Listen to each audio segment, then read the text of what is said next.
O Brasil é o país do futuro. Desde meninos estamos acostumados a ouvir a defesa de uma nova posição político-social da nação brasileira no contexto internacional. No artigo 1º, a Constituição Brasileira de 1988 imprime a sua força e se coloca como defensora dos fundamentos do Estado Democrático de Direito.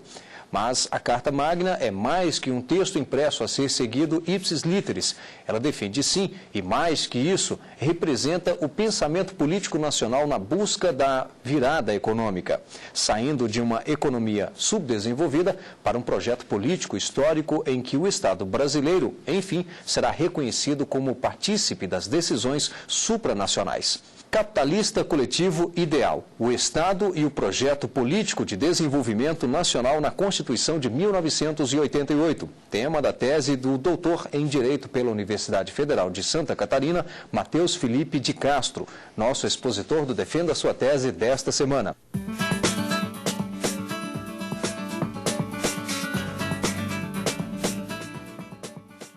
Para debater o assunto, convidamos Fabiano Jantalha, professor de Direito Econômico do Instituto Brasiliense de Direito Público, e João Carlos Souto, procurador da Fazenda Nacional, a quem eu gostaria aqui de agradecer, doutor João Carlos, bem como o doutor Jantalha, e claro, não diferentemente, claro, o doutor Matheus, a quem eu passo a palavra para poder fazer aí a explanação, a apresentação do trabalho.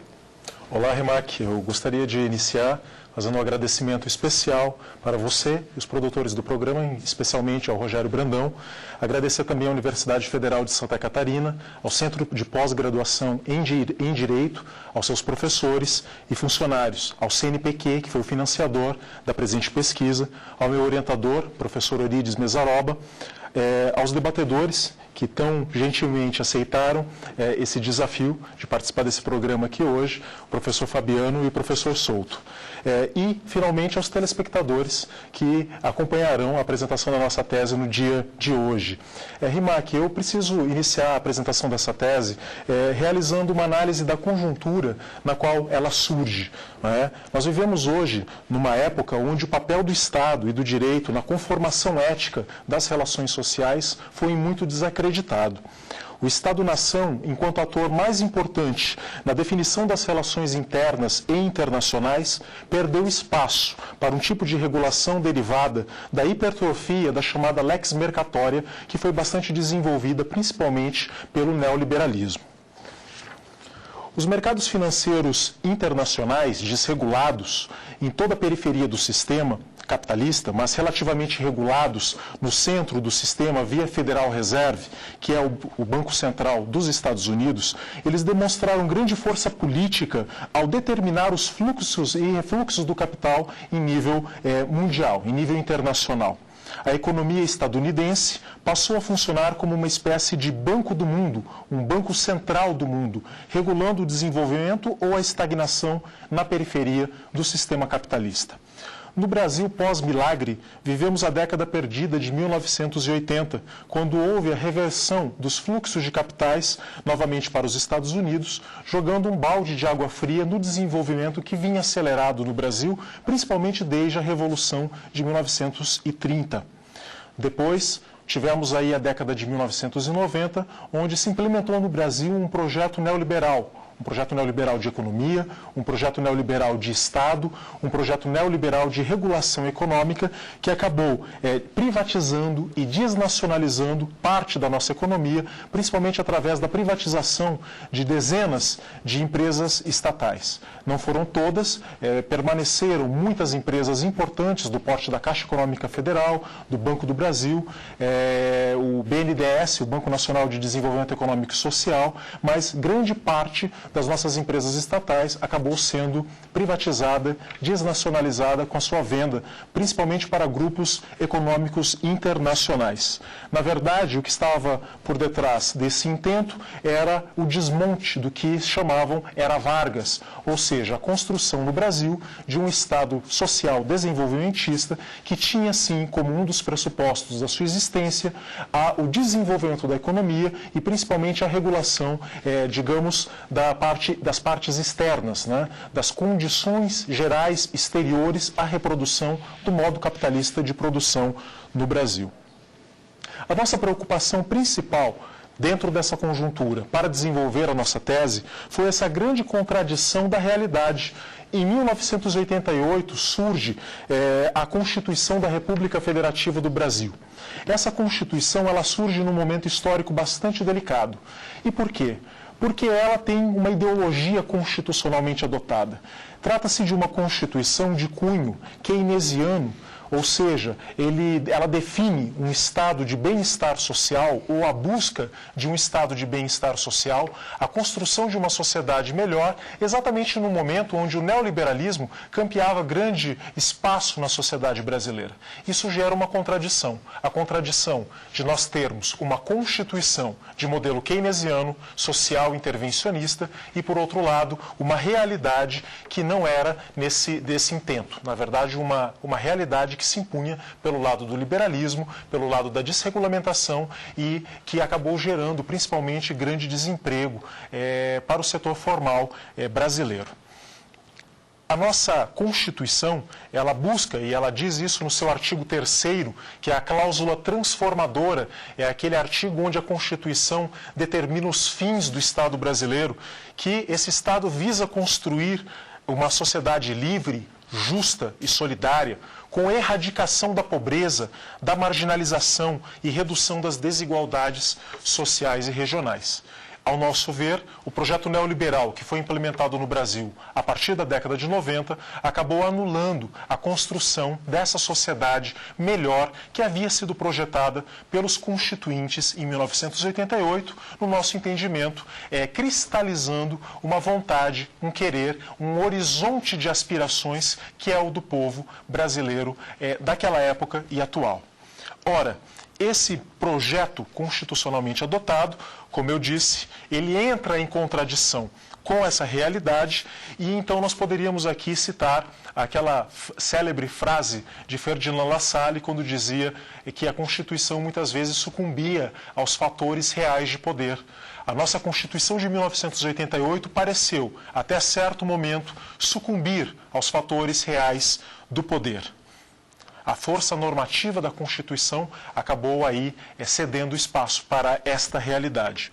O nosso pressuposto principal nessa tese é que os constituintes de 88, após constatar uma realidade social disforme, marcada por profundas disparidades internas e vulnerabilidades externas, conformaram na nova Carta Política as linhas gerais de um avançado projeto político de desenvolvimento nacional, fundado no pleno emprego, no desenvolvimento nacional, tecnológico autônomo, principalmente, visando superar aquele quadro deformado, principalmente no que tange ao subdesenvolvimento e à dependência da nação brasileira, e que esse projeto não logrou ser implementado porque o ator que deveria fazê-lo, o Estado Nacional Democrático de Direito, foi minimizado em suas funções econômicas, foi minimizado em suas funções de intervenção no terreno econômico.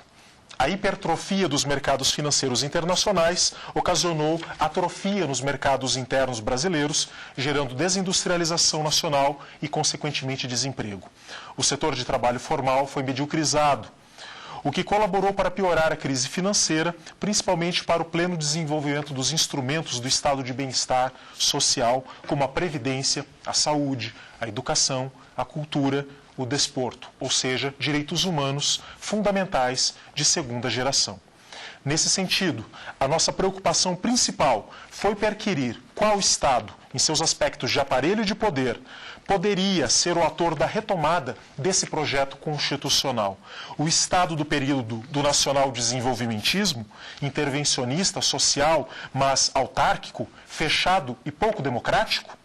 O Estado regulador do neoliberalismo, formalmente democrático, abstencionista e preocupado somente em delimitar a moldura externa da regulação dos mercados? Ou um novo tipo de Estado, substancialmente democrático, construído para servir de instrumento eficaz do projeto constitucionalmente adotado? Isso pressupõe, no nosso entendimento, um mergulho profundo na Constituição de 88, buscando conhecer o seu conteúdo, a sua ideologia constitucionalmente adotada, com o fim de adaptar o aparelho de Estado realmente existente às necessidades da construção da sociedade melhor que ela previu. Portanto, Rimac, a nossa pesquisa ela foi dividida da seguinte forma. No primeiro capítulo, montamos o arcabouço metodológico que nos possibilitou desenvolver uma abordagem do Estado brasileiro com caráter crítico, mas construtivo. O método adotado foi o dialético, principalmente a partir da leitura da ciência da lógica. No segundo capítulo, abordamos a formação político-econômica brasileira. No terceiro capítulo, abordamos a tradição constitucionalista brasileira. No quarto capítulo, constatamos que o tipo de Estado que a Constituição de 88 reclama para a realização do seu projeto avançado, um aparelho de Estado funcionalizado, desenvolvimentista, planejador, financeiramente saneado, democrático e dirigido por forças políticas interessadas na realização do projeto político de desenvolvimento nacional, inscrito na Constituição de 88, é uma realidade possível no Brasil atual. Nesse aspecto, a nossa tese versa sobre a construção de uma teoria do Estado brasileiro a partir das necessidades, possibilidades colocadas pela nossa Constituição concreta. Em conclusão, o que estava colocado na nossa discussão era exatamente aquela velha contradição da força normativa da Constituição e dos fatores reais de poder, naquela célebre polêmica de Conrad Hesse e Ferdinand Lassalle. Nós verificamos que a nossa Constituição pode, em determinado momento, ter sucumbido realmente aos fatores reais de poder. Mas é necessário retomar a Constituição brasileira como esse fator preponderante, dirigente da economia brasileira, do Estado Nacional brasileiro, para a construção da sociedade melhor que foi prevista pela Constituição de 1988. Tarefa essa que, no nosso entendimento, só poderá ser realizada através da direção do Estado por forças políticas interessadas nessa transformação, principalmente no momento mundial onde graves crises financeiras vêm abatendo a economia internacional. Superar o subdesenvolvimento e a dependência, pondo termo às históricas disparidades internas e vulnerabilidades externas que a nação brasileira é vítima, é um convite de grande magnitude que a Constituição de 1988 realiza para os juristas, progressistas e para o povo brasileiro. Bem, acompanhamos aqui então a apresentação do Dr. Matheus Felipe de Castro, que é doutor em Direito pela Universidade Federal de Santa Catarina, que é justamente autor da tese Capitalista, Coletivo, Ideal, o Estado e o Projeto Político de Desenvolvimento Nacional na Constituição de 1988.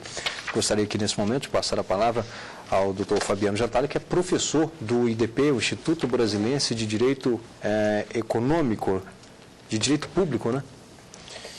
Bom, obrigado, Rimac. Primeiramente, é uma satisfação muito grande estar aqui e ter tido a oportunidade de ler o trabalho do Dr. Matheus. Sem dúvida nenhuma, é um trabalho de muito fôlego,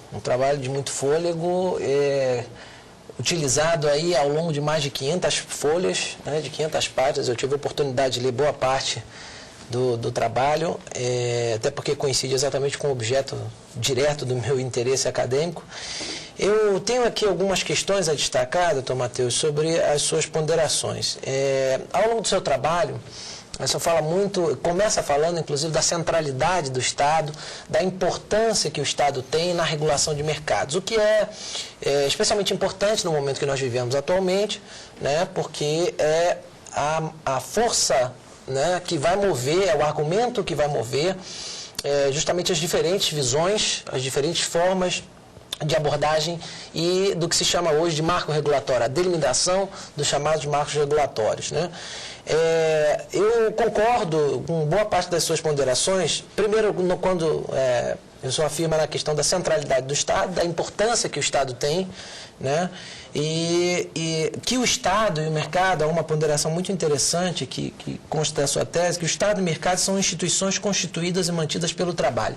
E que o trabalho é, na verdade, um mediador, né? E tomando emprestado aqueles conceitos marxistas, né? Entre o homem e a natureza. E fundamentalmente, o fundamento de qualquer instituição humana. né? Eu concordo totalmente com isso. A questão que talvez a gente comece um pouco a ter pontos de vista diferentes é que quando se fala em mercado, a palavra mercado tem diversas acepções, né? Pode-se considerar um mercado com abrangência geográfica, pode-se considerar com uma localização física, mas as duas principais abordagens que se faz são uma abordagem mais institucionalista, abordagem do mercado enquanto instituição, o que foi colocado, inclusive, no seu trabalho, quando o senhor cita, inclusive, o professor Eros Grau, dizendo que o mercado é uma instituição jurídica constituída pelo direito positivo, né? E há uma outra abordagem, que é a abordagem ideológica de mercado. E aí o mercado é concebido como um espaço para exercício das liberdades individuais, né?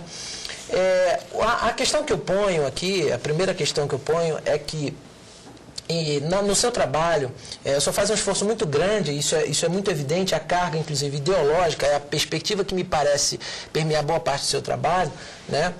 O senhor fala muito da questão da superação, das razões que levaram ao declínio do Estado liberal, das razões que levaram, em seguida, ao surgimento, ao desenvolvimento de toda aquela ideia keynesiana, e depois, um pouquinho depois, do Estado, da economia neoclássica, né? Mas é curioso que, apesar de procurar contar toda a história, eu não observei, pode ter sido uma falha da minha parte, eu não observei, por exemplo, um aspecto central, que a antítese de todos esses modelos, né, seria personificada, seria colocada na forma, por exemplo, do regime soviético, né, que era o modelo socialista tido como exemplo e contraposto ao modelo americano. E eu não vi uma abordagem e achei que isso talvez pudesse ser um elemento de reforço importante, da explicitação das razões que levaram ao declínio do Estado, do ponto de vista econômico, naturalmente, né, de todo aquele regime econômico que permeava a União Soviética. Isso, para mim, é muito importante, porque falar no modelo de Estado, na transição do Estado liberal para o Estado de bem-estar social e depois para o Estado neoliberal, com uma perspectiva histórica pura, às vezes pode revelar apenas uma parte do problema.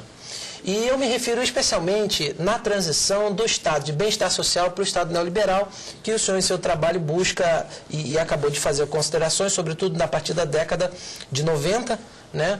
E essas reformas, a implantação desse Estado neoliberal é colocada pelo senhor como, se não estou equivocado aqui, como um instrumento de submissão econômica, né?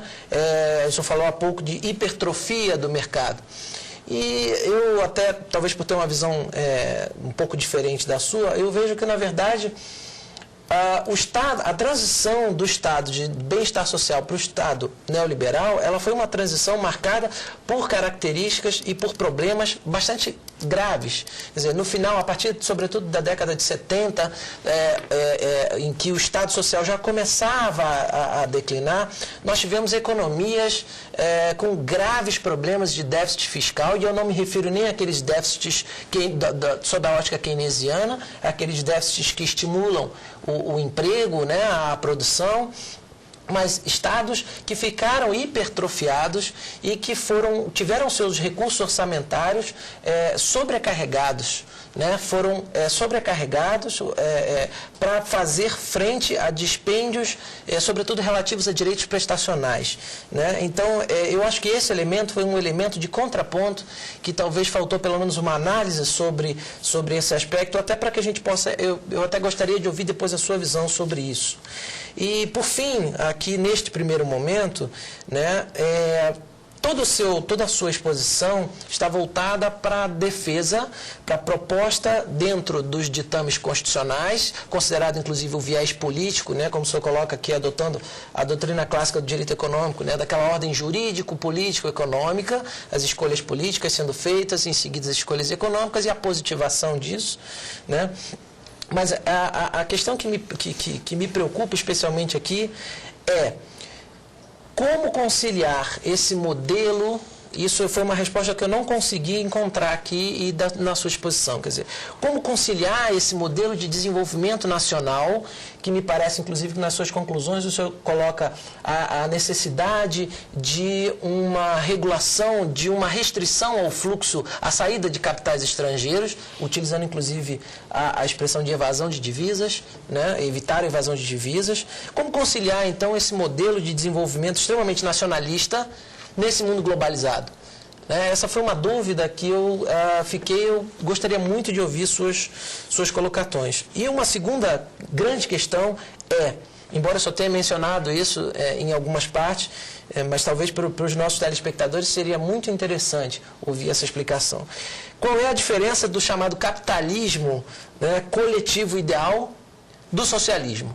Isso é que também não ficou muito claro para mim na sua exposição. Mas, de resto, o senhor está de parabéns, um trabalho magnífico, como eu disse, um trabalho de fôlego, com uma revisão bibliográfica bastante ampla.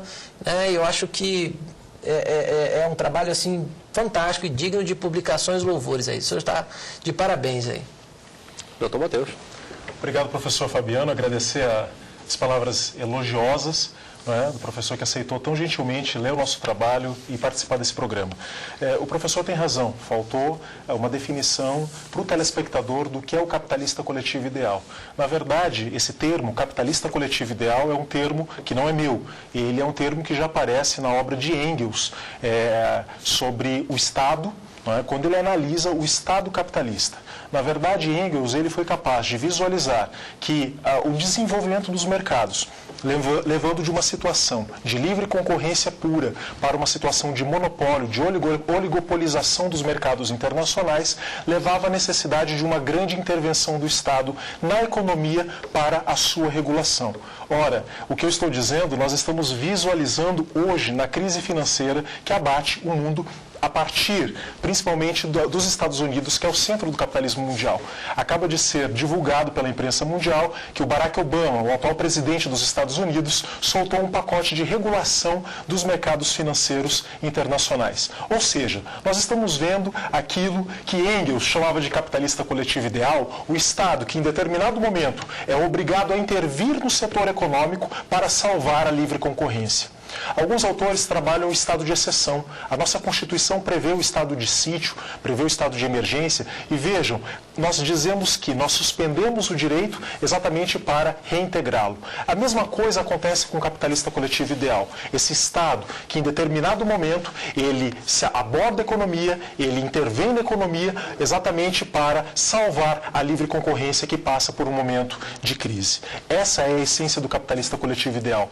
Veja, a nossa tese ela não apregoa uma hostilidade ao mercado. Muito pelo contrário, o artigo 219 da Constituição do Brasil prevê que o mercado interno é um patrimônio nacional. E, nesse sentido, é dever do Estado, é dever da Constituição proteger e desenvolver os mercados internos. Mas, para que isso possa ocorrer dentro de mercados oligopolizados internacionais, há necessidade de o Estado brasileiro proteger, sim, os mercados internos frente aos mercados externos, e isso pressupõe proteger as empresas de capital nacional frente às empresas de capital internacional.